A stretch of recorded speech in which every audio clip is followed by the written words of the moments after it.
গুরুজি, গুরুজি আপনি ছোট হয়ে যান। ঠিক আছে আলিফ।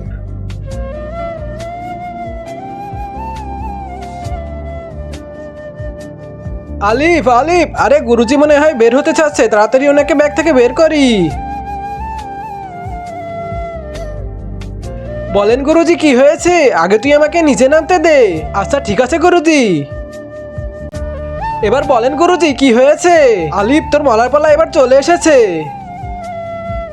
আরে এটা তো একটা ভয়ানক দানব, এখন আমি কি করব? আলিফ এবার তুই মরার জন্য তৈরি হয়ে যা। আরে ওইটাকে এবার কোথায় পালাচ্ছিস? এবার তুই আর আমাদের হাত থেকে বাঁচতে পারবি না।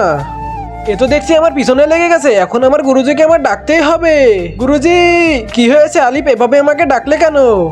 এরপর কি হয় সেটা দেখার আগে তুমি যদি তোমার মাকে ভালোবাসো তাহলে অবশ্যই ভিডিওতে লাইক করে চ্যানেলটি সাবস্ক্রাইব করে দিবে। আর শয়তানকে ভালোবাসলে কিছুই করা লাগবে না। ওই দানবটা আমার পিছনে লেগে আছে, তুমি কিছু একটা করো।